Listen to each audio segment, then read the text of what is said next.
আসসালামু আলাইকুম সবাইকে। আশা করি সবাই ভালোই আছেন। রসমালাইয়ের জন্য মিষ্টি তৈরি করা হচ্ছে, দেখতেই পাচ্ছেন। আসলে দুধকে প্রক্রিয়াজাত করার পরে রসমালাইয়ের জন্য মিষ্টি তৈরি করা হয়, কিভাবে তৈরি করতে হয় সেটাই দেখতে পাচ্ছেন। দুধকে প্রক্রিয়াজাত করার পরে যে ডোটা তৈরি হয় সেটাকে হাত দিয়ে ডলে ডলে রসমালাইয়ের জন্য মিষ্টিটা তৈরি করা হয়। এর পরবর্তীতে চিনি শিরা বা মিষ্টি জাতীয় কিছুর ভিতর দিয়ে রসমালাইটা আসলে খেতে হয়, মশলা থাকে সাথে, দেখতেই পাচ্ছেন।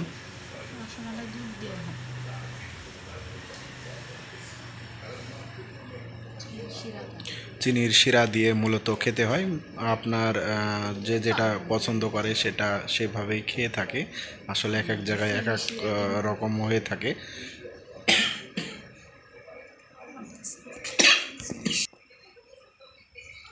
আপনারা দেখতেই পাচ্ছেন, আপনাদের ভাবি খুব কষ্ট করে এই রাতে রসমালাই তৈরি করে খাওয়াবে।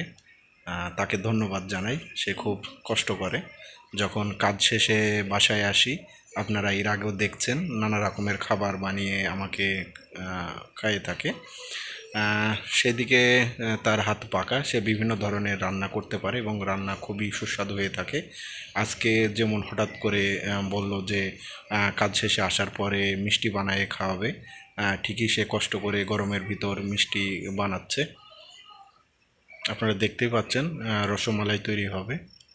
আপনাদের ভাবি খুবই পরিশ্রমী, সে খুব সুন্দর করে মিষ্টি বানাতে পারে, তার অনেক প্রতিভা। আপনারা দেখতেই পাচ্ছেন মিষ্টির ডোগুলো তৈরি হচ্ছে।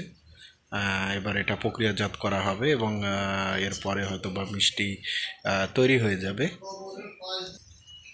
দেখতেই পাচ্ছেন মিষ্টিগুলো তৈরি হয়ে যাচ্ছে। আপনাদের ভাবি খুব সুন্দরভাবে তার হাতে ডোটা বানাচ্ছে। এরপরে মিষ্টি তৈরির মূল উপাদানগুলো মেশানো হবে। দেখতেই পাচ্ছেন মিষ্টির ডোগুলো তৈরি করা হচ্ছে। এখন অনেক রাত, সেই রাতে সে মিষ্টি বানায় খাওয়াবে আপনাদের ভাবি।